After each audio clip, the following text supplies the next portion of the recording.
Hey, what's up? It's Rashad. Antonio, MCU Collective, I guess. Talking about some good old fashioned Marvel animation and preparing for X-Men 97. Xavier students or whatever you would. Nah, man. Yeah, no, just joking. Xavier's some trash, yo.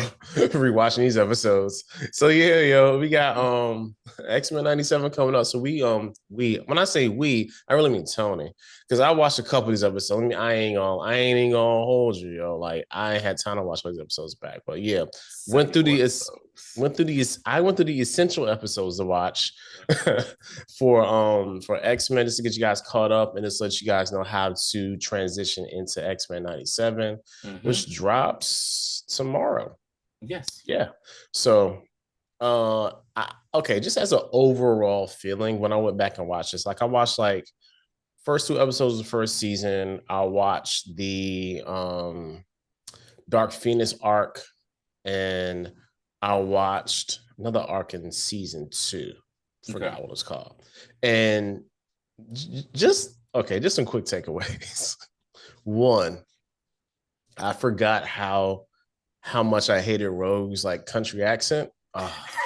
You hated Rogue accent, man. Hella terrible. What's so bad. You hated his sugar. It's so bad. Whoever did her voice, like I respect you as a person, but like that's not a Southern accent. Two, I forgot just how horny Gambit was. This dude was trying to get to the yams every episode. That man is a walking sexual harassment case. Yeah. It was kids. I'm going to tell you my favorite Gambit moment, though. You're right. That is that.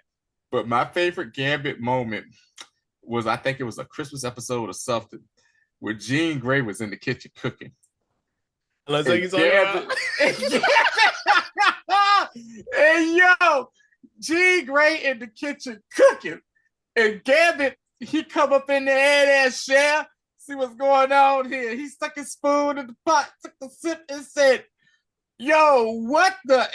Basically, he was like, yo, what the hell is this? He spit it out, was like, ugh, where's the seasoning at, baby? And Jean Grey got pissed and was like, you got a problem with my food? It killed me. Even as a kid, I was just like, and like I said, me as a kid, and I'm from Virginia all day, but you know, my grandfather's side of the family, I spent time down there, is from New Orleans. I was like, why ain't the dude from New Orleans in the kitchen cooking? Gambit know about seasoning. Why he ain't in there cooking? Why you got Jean Grey raisin and potato salad always passing out ass in the kitchen cooking? Gambit is a Cajun white boy from Louisiana, was like, yo, what is this nonsense right here? Gambit should have been living in the kitchen. You got Jean Grey cooking. So that's like one of my favorite Gambit moments, along with the fact, like you said, Gambit was always trying to get in Rogue draws. He ain't care about losing that. He ain't care about passing out or getting a coma. He was trying to get put in another coma, all right. But he was, you right, though, Rashad. First episode. He in the mall. So trying to holler at the girl in the mall. And later on in the season, he trying to holler at somebody in line at the movies while he's taking Jubilee to go to the movies. Like basically, like you got like your uncle, and your uncle is just like hollering at chicks while you trying to go to the movies. You like 15. Like, dog. I thought this is me and you, Unc. He's like, hey, Shetty. Hey, that's Shed. That was horny, so horny, yo. What else? I got a question. Do you feel that from what you saw and what you remember of the show, do you think it holds up today? Yes and no. Okay. Yes, as in just because it's one of the like first serialized cartoons. Previously on X-Men. Yeah, I like that holds up really well. The thing that kind of don't hold up is just some of the how can I say this? Just some of the stuff that really wouldn't fly in today's climate.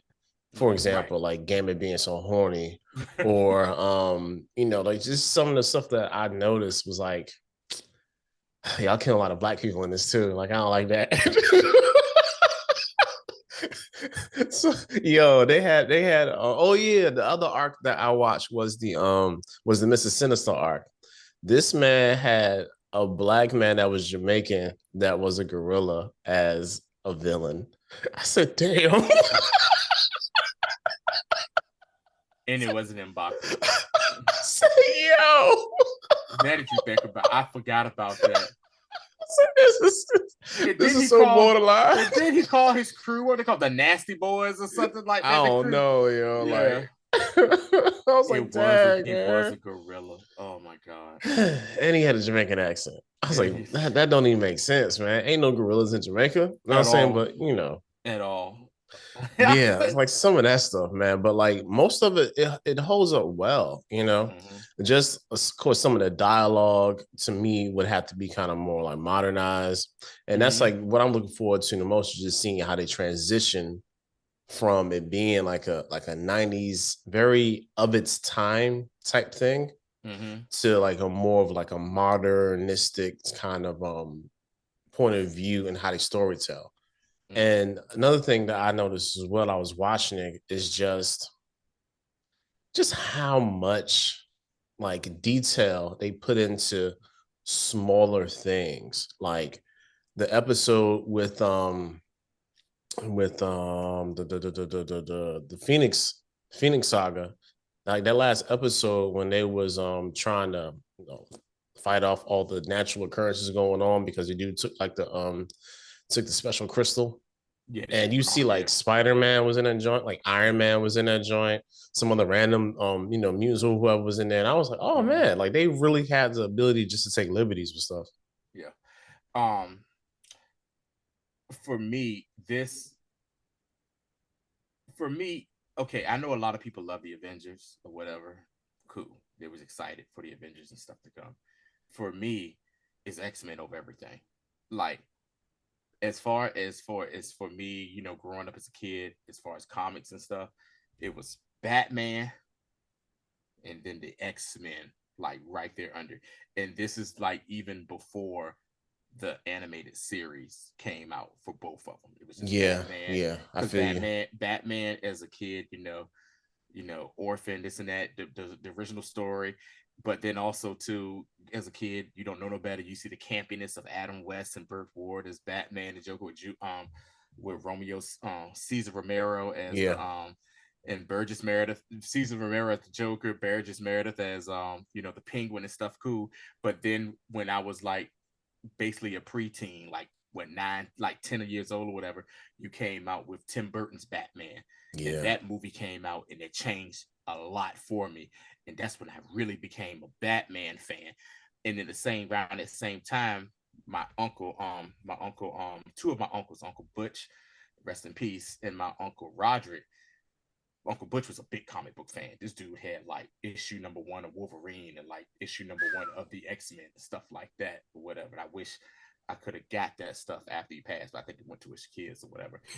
He we never talk about it. But he was a big comic book fan and stuff like that. But I remember my first X-Men comic came from my Uncle Roderick, who kind of collected comic books too. And he just didn't want them. He gave me these books, and it was like the X-Men, and I looked at it and was like, oh, this is pretty dope. But whatever, I didn't really understand the mythos of it. And I started getting some X-Men comics because back when they used to come out once a week in the grocery stores and stuff, like a yeah, 99 cent, $1, and I would get it. And I was excited, but during that time period, I was looking at the time when X-Men was on a downward spiral with Marvel. Like X-Men had a hype when it first came out in the late 60s, early 70s and stuff. But then it kind of went down a little bit. And then they had those storylines of the Phoenix Saga and Days of Future Past, two of probably the greatest X-Men stories of all time came out. And it went up, but then it kind of went back down again. But then Fox Animation with Marvel created X-Men, the animated series. yeah. Saturday mornings at 11 a.m. It came Yes, on. sir. Saturday mornings, 11 a.m. By this time, I was probably about, I think it debuted, 92, 92, 93? Yeah, it was like 11, 12, right? Yeah, 92, 93. So I was probably like 12, yeah, like 12 going on 13, or else 11 going on 12 or whatever during that time period. And I just remember after that first episode aired, everybody at school was just talking about X-Men about it. You know, we was Saturday morning cartoons was still a thing, but Uh-huh. X-Men closed out. And I mean, like I said, Rashad said the first episodic series, animated series that came out, because every episode after I believe the first two was previously on X-Men. That voice right there was iconic. We always knew what was going on.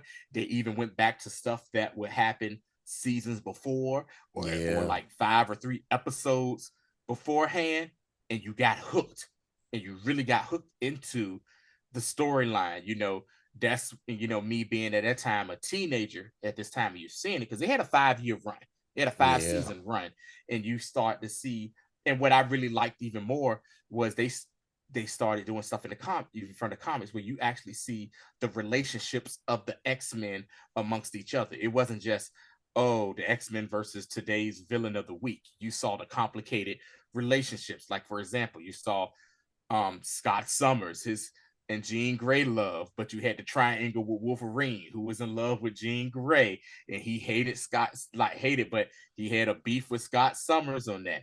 And then you also saw like how in the first couple of episodes where, you know, Wolverine was kind of like a big brother figure to Jubilation League, but also, you, like you said, you had how Gambit had this thing for Rogue, and Rogue, she kind of had a thing for him too, but she was like, hey, look, yo, my powers are uncontrollable. Whoever I touch with my bare skin, they going into a coma, because that's how her powers got unlocked. You also got to see the philosophical differences between Charles Xavier and Eric Magneto, during their little arc when they was trapped in the Savage Lands, how they got to know each other back in the day. What's crazy is that we know now that Magneto was a victim of the Holocaust, but during that time period, you could not, on a kids' cartoon show, mention anything about the political party that lost with the dude with the weird mustache in World War II. You couldn't Very bring up true. anything about that party or whatever. So they didn't make notice of it. They just said stuff like he came from a country that got taken over, you know what I'm Yeah. saying, that got occupied. So In that's the how war, you know what I'm saying? Yeah, right, they it linked it. was very It, coded. it. And then on top of that, too, you know, if you don't know by now, the X-Men, um, Stan Lee created the X-Men off of things that he witnessed during the Civil Rights era. And basically, Charles Xavier was basically Martin Luther King, as far as, you know, peace and love, and, you know, we can all coexist and work together.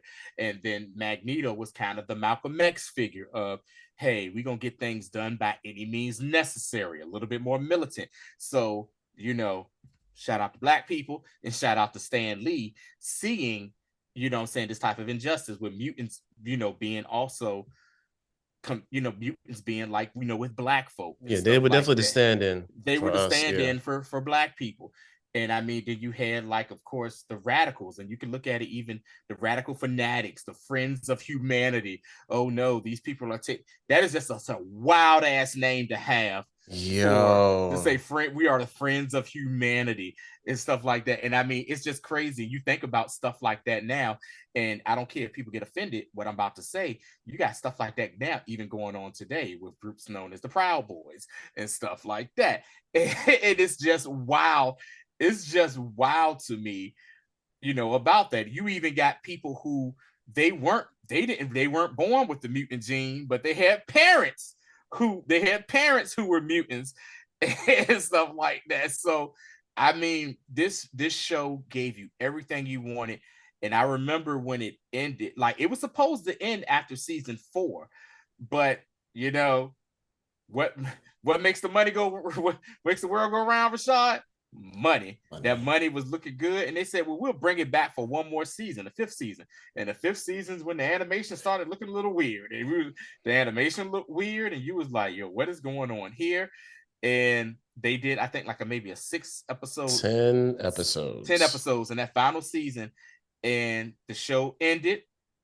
Episode was called Graduation Day. And now we are getting the show with Disney, X-Men 97, where it's actually going to pick up right where the episode ended, where that show ended. So I just want to talk about a few things. Number one, I just want to really talk about the essential episodes that you may want to see before watching this. Now, I know it comes out tomorrow, but if you want to watch a couple of episodes, a couple of You can parts quick beforehand, binge. You can quick quick binge or binge. whatever. First things first though, shout out to New Rock Stars on YouTube. They have out an essential X-Men. They basically do a run through. It's like their longest video I think they've ever done. It's like an hour and 45 minutes where they break down each episode. Some episodes faster than the other because some episodes are fillers and stuff like that. And that if you really want to watch that whole thing, that gives you a good idea what we lead up to. But if not, these are some episodes that I think you need to see to really get an understanding of this series and to be able to be up to date to what's happening with when X-Men 97 debuted. The first two episodes, Night of the Sentinels Part 1 and 2, I think is very essential to watch that to get an understanding of what's going on. You get introduced to Jubilee. You know what I'm saying? Jubilee, she's basically a young lady, realize she got these powers, boom, boom, boom. You get introduced to X-Men and you see how they interact. I would say the third episode as well, Enter Magneto, because that's when you get an idea of who Magneto is and what's up with that. After that, do do do do do do do do do. I would say I'm just looking. I'm just going through the first season. No, you I would good. say the episode known as The Cure, that introduces us to one of my favorite villains of the series, and one of my favorite villains of Marvel altogether. And I can't wait till they finally do him right. Apocalypse. Yeah. Apocalypse. You get introduced. Yeah. So that episode, The Cure, and then the following episode called Come the Apocalypse. This is our first season. Next will be episodes 11 and 12, Days of Future Past. Yeah, I saw those too. Yeah. Days of Future Past. Great, great setup. The movie they did was cool or whatever, but this right here. Yo, I can't lie. Like, I love Days of Future Past, the Oh movie, yeah. yo. Yeah, I did too. Yo, you know what's crazy too? Like, and like the Future Sentinels was just like, they was OP, like, I don't know what, yo. Yeah. Them boys was catching L's the entire time. Yeah. Getting, yeah. They couldn't do nothing. So then we get into season 2. I would say the 2 episode arc known as Till Death Do Us Part. Scott and Jean Grey, Cyclops and Jean Grey are getting married. You get introduced also to Mr. Sinister. Oh yeah, and with that, they show a real like a decent way of like probably one of the first times, especially as a kid, watching an event from a different point of view in the same thing. So like they go back to the first season with Morph and show us like the whole point of view from Mr. Sinister that he was there as well. And they didn't really do a lot of cartoons, but that was very significant. Yeah, so Mr. Sinister, and along with the Nasty Boys, that was the name of that group that had the Jamaican gorilla. But another yeah,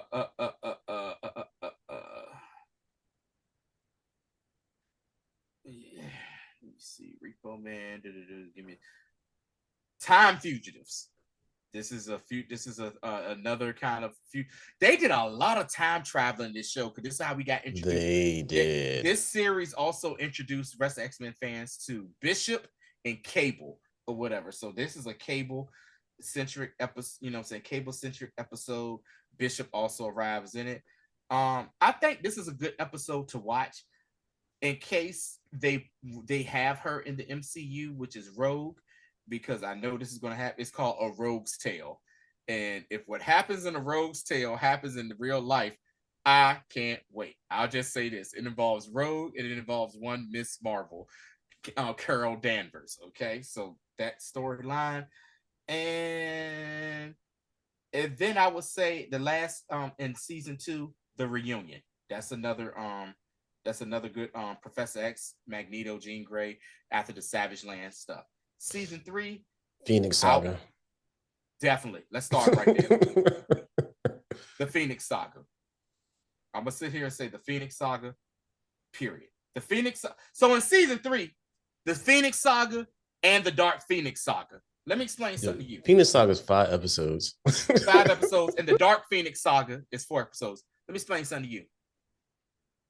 To this day, what's that? What's that video with what's the boxer Wilder. name? With Yeah, Wilder. Wilder, To yeah. this day, To this to this day. day, to this day, the only adaptation of the Phoenix Saga and the Dark Phoenix Saga that is true to form and was done correctly is done in this animated series. So for you people who've never seen the animated series and you see the trash, you saw trash X3. X3, and then you saw the Dark Phoenix saga that they tried to do, and you've heard people complain, and people that say might not really know the full thing, and you hear people always talk about how great the Phoenix saga is, but when they try to put it in television or else in movies, it's horrible. Watch these 9 episodes. The first 5 episodes, which are the Phoenix saga, and then the next 4 episodes that come a little bit after that, known as the Dark Phoenix saga. The Yes. only Yeah, time it's 12 through yeah, 14. It's 3 episodes, I think. yeah. Season 3, episodes 3 through 7, and then in season 3, episodes 12 through 14. yeah, 12. Well, yeah, 12 through 14. Oh, wait a minute. Hold on, I got a different here. It says 14 to 17 here on Wikipedia. Whatever. I Simple don't as know. that. Watch for those sagas. Done perfectly, done fantastically. And I remember when they started with the Phoenix saga, because they were so hype about that. They debuted that on like a Friday night on Fox. Same time they debuted I think the second or third season of Mighty Morphin Power Rangers. It was a Wow. back-to-back. Do you remember that, Rashad? I do Slightly or no? not. I do I remember not. that. It was like a Friday night special. They were hyping this up. This is when they were like Mighty Morphin Power Rangers. You know what I'm saying? The new season, and this is when Lord Zed came along with the Power Rangers for the Power Rangers fans and stuff they know out there. And then after that, it was going to start the Phoenix Saga, and you saw that it was fantastic how they did that. But yeah, those are what you want to see in season 3. Really, they're the only episodes you really need to see in season 3. Those sagas. Pretty Season much. 4, which was supposed to be the final season, I'm going to say Sanctuary, which is episodes 3 and 4. This is when Magneto turned the asteroid M into a mutant sanctuary, and where he said all mutants should come here, and you live here, you won't have to deal with the BS down at Earth and be hunted down or be bothered by the friends of humanity and all that stuff. And then after that, the Nightcrawler episode, I think, is a very good episode as well. You should see. And then finally, where's it at? I'm gonna say the I'm going to say it was the final. What should have been the final 4 episodes was Beyond Good and Evil. The End of Time, Beyond Evil, Good and Evil, The End of Time, Promise of Apocalypse, The Lazarus Chamber, and In the Beginning. That arc right there, Beyond Good and Evil. It goes back to Bishop. Think of it like this for people. He's basically at the beginning of the TVA. There's a character there who at the end of the episode turns out to be Immortus. He turns out to be Immortus. That was supposed to be the final season. When it comes, but not, they decided to get a 5th season. And all I'm gonna say is about the 5th season, the only one you need to see to get ready for this is the final episode, which is Graduation Day. And that's where we pick up where Graduation Day, where Charles Xavier gets sick, he can't get healed. And the only way he gets healed was the Shi'ar Empire, his space bird human hybrid girlfriend, Leandra, came and said, hey, he can't be fixed here, but we could take him away. And he's basically leaving the X-Men on planet Earth by himself. And he's left them to be in the capable hands of one Eric Magnus Magneto, who is now the headmaster of Xavier's School for the Gifted. So I'm so excited to see what they're going to do with these episodes. I won't know how many. I'm not sure how many seasons of this they're going to do. Like this, we know we got one. The writer showrunner that got kicked off already wrote seasons. The next season of this, season 6. Okay. and they were in talks to begin writing The third the season. third season as well. Man. So that's like, and it's funny because it's been a whole week. His name is Bo DeMayo, I think his name is. Yeah. Uh-huh. Still nothing. Still nothing. No word about what he did or what There's no happened. word. There's no apparently in some of the circles in Hollywood and stuff, some stuff has came out, but nothing really permanent or hasn't been reported. I put it like this, man. Disney don't play when it comes to trying to make them look bad. You are not going to make the ears look bad. And for them to completely say, hey, you're fired, scrub anything that has anything to do with this show. He hasn't done no press. He hasn't done nothing. He's canceled. It's like, yo, what did this guy do? And it seems as if too this it seems as if X-Men is cursed. And this is why I say it seems as if X-Men is cursed. Because when they came out with the original X-Men movies, the person doing it was Bryan Singer. Bryan Singer turned out to be extremely problematic, beyond problematic, and his stuff just could not get right.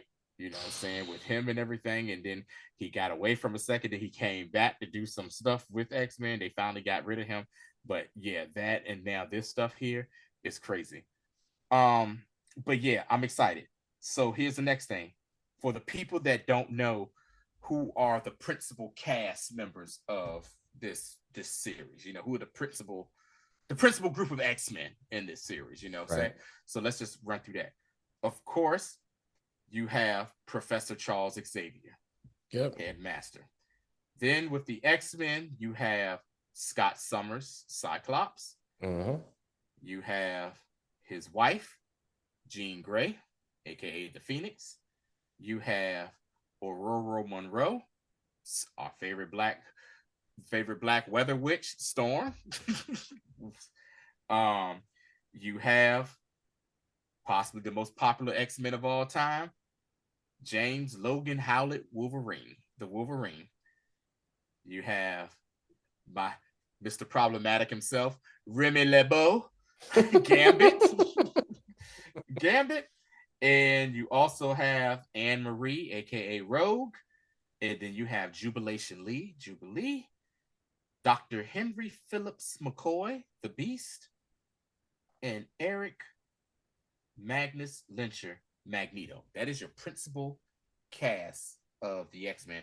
But you do have along the way certain members, A bunch of people, you know what I'm that have saying? made hellified like cameos and are part of this. So you have Bishop, you have Juggernaut. the Cable, the Juggernaut, Christopher Summers, aka Corsair. That's And Scott Corsair, yeah, Summers, Scott Summers' dad. Yeah. Scott Summers' dad. In Sabanur, Apocalypse, Mr.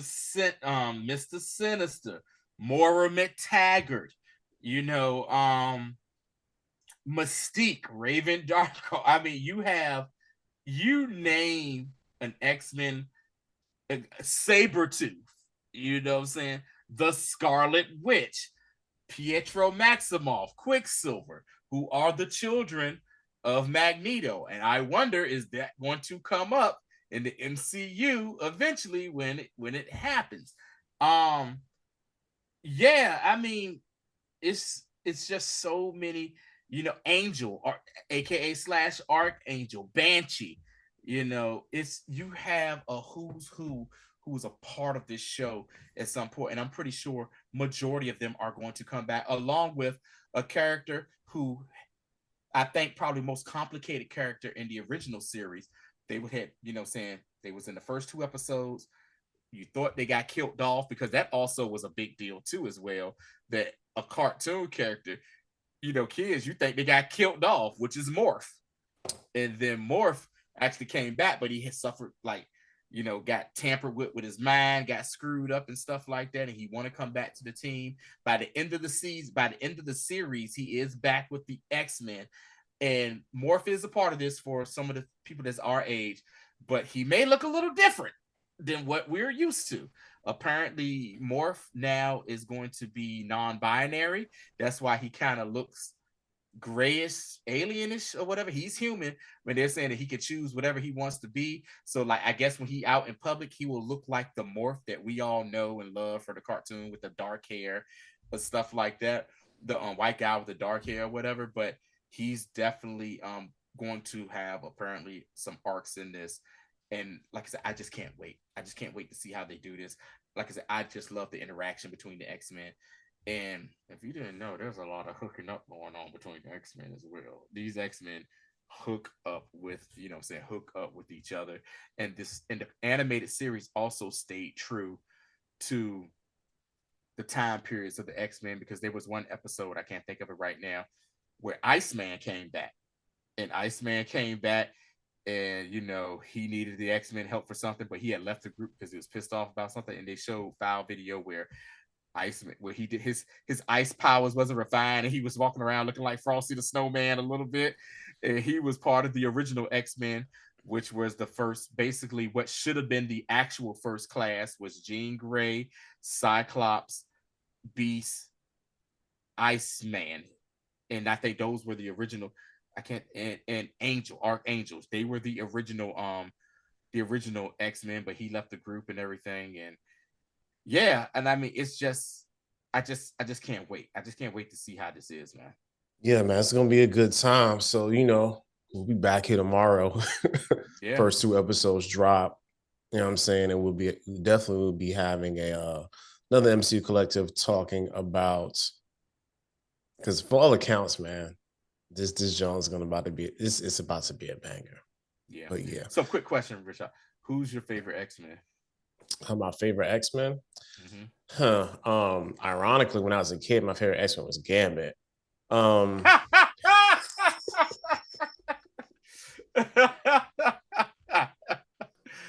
That is hilarious. That is hilarious.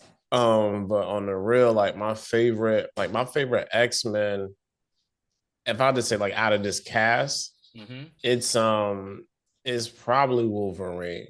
Yeah. You know what I'm saying? Just like I really like Wolverine. But if, like, just out of all the X-Men, I don't even know. Like, I hadn't really sit down. That's a good question. Yeah. I'd say as a kid, for me, it was Wolverine, and probably out this cast, Wolverine, because it's such a complicated character. But you know who I became a fan of as a kid watching this series? I became a fan of Cable. I became a big fan of Cable. I could see that, yeah. After, afterwards or whatever. And then when the X-Force comics came out, like, oh snap, this Cable up there, whatever. So yeah. So I could probably see that. So it's like Wolverine, then Cable, and I'm kind of partial to Bishop too. Yeah, he was definitely the only other black face that we saw. Yeah, Apocalypse is probably one of my favorite MCU villains of all time, for real. So yeah. Yeah, Apocalypse was mad scary. Yeah. You know what I'm saying? Mr. Sinister was just like, he was like nasty. Yeah, man, just genetic. He looked oily, you know what I'm saying? He looked real moist all the time. Like, just like, man, get that man a microfiber towel, you know what I'm saying? Sop some of that up. But yeah, yo, that's a good question, man. I don't like out of all of them though. It wouldn't, like, my favorite villain, to be honest, is probably like just like Magneto, even though they don't consider him like he's like an anti-hero now. Anti-hero, yeah. But like early on, yeah, man, he was like, man, Xavier, shut your ass up. Yeah. Shut up. Like, I was like, yeah, yo, Xavier, you suck, like, man. Hey, Magneto, man. Hey, man, we got to be able to live with these people and stuff. Man, it's like, man, we Homo superior. Exactly. Homo sapiens. We're Homo superior. Yeah, yo. So they should be like excited that we're around and stuff. So yeah. Yeah, we don't. He's complicated too with his history as well. Yeah, we don't coexist. We exist over them. Right. But yeah, that's it for this, man. We see you guys tomorrow with another MC Collective, going to the first 2 episodes of X-Men. Man, about to be this is about to be stacked. Just to let you guys know. End of the month, we watching. Y'all already know. Yeah. Godzilla XCOM. Yeah. You know what I'm saying? Yeah. Lost Empire. Also, I'm so sorry. I'm gonna say this again. If y'all not watching Shogun on FX, Y'all gotta get on that. And oh yeah, and if like for some reason you hear and you also watch those reviews, man, thank you. Like the reviews for sure gonna be Yeah, doing pretty decent. You know what I'm saying? yeah, I really appreciate that. But yeah, definitely if you saw Dune and you want a really enlightening and entertaining and funny review of that, hmm check out both of them long Dune yeah, videos. We did a whole joint and we did a yeah, joint about the villain of Dune as well, yeah, which is it's peak. You know what I'm saying? yeah. As the Brits would say, it's peak. But yeah, that's all we got with this one. Till the next time. Peace out, y'all.